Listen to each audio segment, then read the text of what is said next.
Hoje vamos analisar um caso do início do século XX. Então relaxe enquanto vamos para a Hungria. No início do século XX, a Hungria havia se tornado um país relativamente moderno e industrializado. Em 1873, a antiga capital Buda e Óbuda foram oficialmente unidas à cidade de Pest. Isso criou a nova capital húngara chamada Budapeste. No início dos anos 1900, houve muitos avanços tecnológicos e uma rápida industrialização e urbanização. Budapeste foi a primeira cidade da Europa continental a ter um sistema de metrô eletrificado.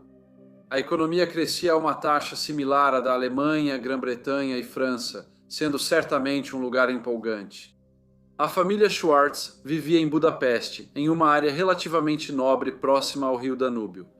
Eles tinham 5 filhos, sendo a mais velha Gisela. Depois dela vinha Gabriela, de 11 anos, e Velma, que tinha 10. Caroy, de 4 anos, e por fim Margit, que tinha 3. O pai deles se chamava Lajos Schwartz e era um cavalheiro respeitável com uma boa posição, trabalhando no elegante Hotel Londres em 31 de março de 1912. O povo de Budapeste aguardava ansioso o verão. O inverno tinha sido longo e, embora março marque o início da primavera, o tempo estava frio. Este domingo era o domingo de Ramos e, pela manhã, alguns membros da família Schwartz foram à Basílica de Santo Estevão para a missa. Esta era uma igreja muito impressionante, nomeada em homenagem a Estevão, o primeiro rei da Hungria, que governou entre os anos 1000 e 1038. Gisela voltou para casa por volta das 10 horas. Sua mãe estava preparando comida para as festividades e, algumas horas depois, mandou Gisela comprar algumas laranjas. Gisela era uma criança feliz e obediente. Ela vestiu seus casacos, despediu-se da mãe e saiu do apartamento. Ela reconheceu rostos familiares nas ruas. Vizinhos voltavam de suas atividades matinais. Ela foi à pequena barraca de mantimentos. Essa área da cidade costumava ser movimentada, mas naquele dia estava especialmente lotada. As pessoas corriam, tentando comprar itens para as celebrações do Domingo de Ramos. Ela conseguiu comprar as laranjas em uma barraca no Boulevard Lippot, em frente ao Hotel Morin. Enquanto olhava ao redor, ela percebeu que o tempo estava um pouco melhor. Embora estivesse frio, o sol brilhava. Ela caminhou pelos boulevards arborizados de volta ao apartamento. Enquanto fazia isso, ela viu um dos padres da basílica. Ela sorriu e, quando se cruzaram, desejou a ele um bom dia. Agora ela estava a apenas alguns quarteirões do prédio onde morava, mas Gisela Schwartz, de 12 anos, nunca chegou em casa. Mais tarde, o pai dela procurou a polícia e registrou o desaparecimento. A polícia abriu uma investigação, mas seus esforços não conseguiram encontrar a menina desaparecida. Com os jornais noticiando o desaparecimento, a pressão sobre eles cresceu para que agissem mais e resolvessem o caso. Kalman Krksani, que era o principal detetive da polícia de Budapeste, foi instruído a assumir pessoalmente o comando do caso. O porteiro do hotel já havia informado à polícia que viu um cavalheiro elegantemente vestido agindo de forma suspeita e perguntando sobre jovens que pudessem cuidar dele. Outra testemunha descreveu um cavalheiro semelhante com uma jovem embarcando em um navio com destino à Áustria. A polícia investigou as pistas, mas concluiu que a garota no barco não era Gisela.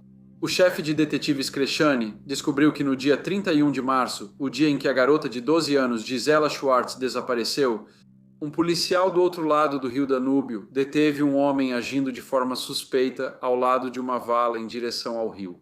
Ele estava carregando 2 pacotes. O policial pediu ao homem seus documentos de identificação, mas ele não pôde ou não quis apresentar. O policial então disse ao homem que o levaria de volta à delegacia. No entanto, quando fez isso, o homem saiu correndo e jogou um dos pacotes fora. Seu chapéu também caiu de sua cabeça na pressa de fugir. O policial não tentou persegui-lo. Em vez disso, ele pegou tanto o chapéu quanto o pacote e voltou para a delegacia. Quando a polícia inspecionou os chapéus, eles descobriram que dentro da aba havia uma fita de seda preta com fios de cabelo presos a ela. O pacote, no entanto, revelou algo muito mais macabro. Ele continha folhas de papel encerado cobertas de sangue. O policial fez um relatório completo do incidente, já que ele não chegou à sede da polícia de Budapeste. Até o dia 5 de abril, o chefe de detetives Crexani também soube que, no dia 2 de abril, um incidente havia sido relatado pela Companhia de Ferrovias Elétricas. Eles informaram à polícia que no domingo de Ramos, 31 de março, um de seus funcionários, chamado Adam Skill, havia ido à sala de impressão por volta das 2 horas da tarde. Isso era estranho, pois ninguém deveria trabalhar naquele dia. O incidente foi relatado, pois acreditava-se que ele só poderia estar lá para cometer um roubo, embora mais tarde tenha sido descoberto que nada foi levado do local. Outro funcionário da sala de impressão disse que encontrou Adam Skill no domingo, justamente quando ele estava saindo pela porta do porão, e ele carregava um grande saco de papel encerado. Ele perguntou o que ele estava fazendo e ele respondeu que trouxe o saco do trem, mas como estava rasgado e perto do trabalho, achou que não teria problema ir à sala de impressão pegar papel para consertar. Os dois se cumprimentaram e seguiram seus caminhos. A descrição de Adam Skill era quase idêntica à do homem que o policial havia detido mais tarde naquele dia. O chefe de detetives Crexani acreditava que devia ser a mesma pessoa. Então, numa tentativa de confirmar sua teoria, ele visitou a gráfica da companhia de bondes elétricos e perguntou se eles usavam o papel encerado que havia sido encontrado no pacote descartado. O gerente confirmou que sim, e o papel encerado que o chefe de detetives mostrou era exatamente igual ao papel que eles sempre usavam. O chefe de detetives Crexani também mostrou o chapéu ao gerente, e depois de olhar para ele por alguns segundos, disse que acreditava ser o mesmo que Adam Skill costumava usar. Ele disse ao chefe de detetives que, embora Adam Skill tenha voltado ao trabalho na segunda-feira, 1º de abril, ninguém o viu desde então. Ele deu ao chefe de detetives seu endereço, que era a rua Kultverg, 67. Outra testemunha viu um homem com a mesma descrição bebendo no bar de vinhos próximo. Ela lembrou que ele agia de forma estranha e levava 2 pacotes grandes. Os detetives foram ao endereço. Era um apartamento no lado oeste do Danúbio, perto do Buda Kessi Erdu, uma grande área de floresta coberta por grandes carvalhos, faias e pinheiros. No entanto, Adam Skill não estava lá. Sua namorada, Cataline Cinco, de alguma forma soube da chegada iminente deles, e quando contou a ele que 2 policiais estavam no prédio, ele saiu rapidamente por uma entrada dos fundos. Mesmo assim, os detetives revistaram o apartamento. Não estava nada arrumado e nem muito bem cuidado. Curiosamente, eles descobriram que Adam Skill, na verdade, se chamava Janus Humph e que ele havia usado alguns pseudônimos diferentes. Os detetives também foram ao tipografia, onde encontraram 3 laranjas e um ovo pintado de vermelho. Do lado de fora, no lixo, eles acharam papéis ensanguentados e um avental de menina. A polícia recolheu o papel e o enviou para exame forense. Isso revelou que havia sangue e cabelo humano grudados nele. O chefe de detetives Crexani concluiu que esse papel encerado havia sido usado para envolver a cabeça da pobre menina.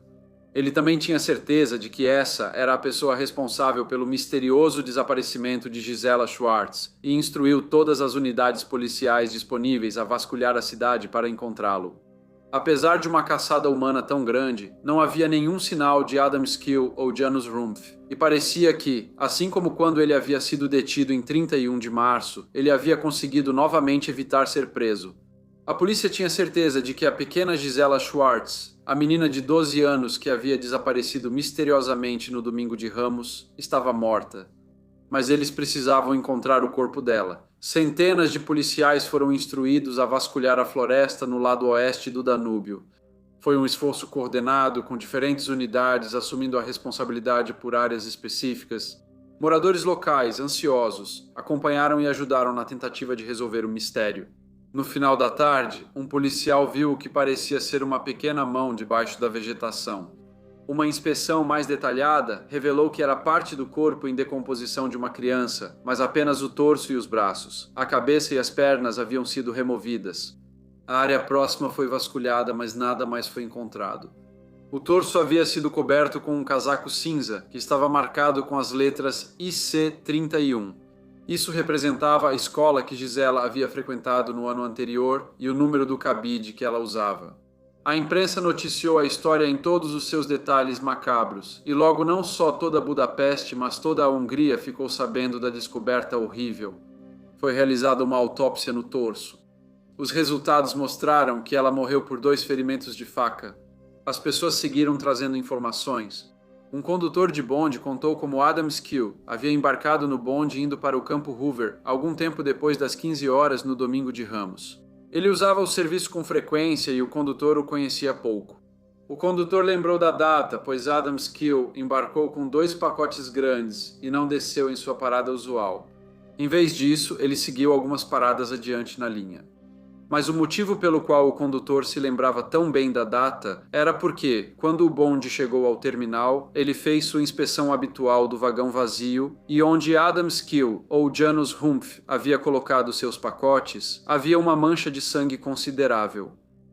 No dia 28 de abril, o torso e os braços da menina de 12 anos Gisela Schwartz foram enterrados no cemitério Kerepesi.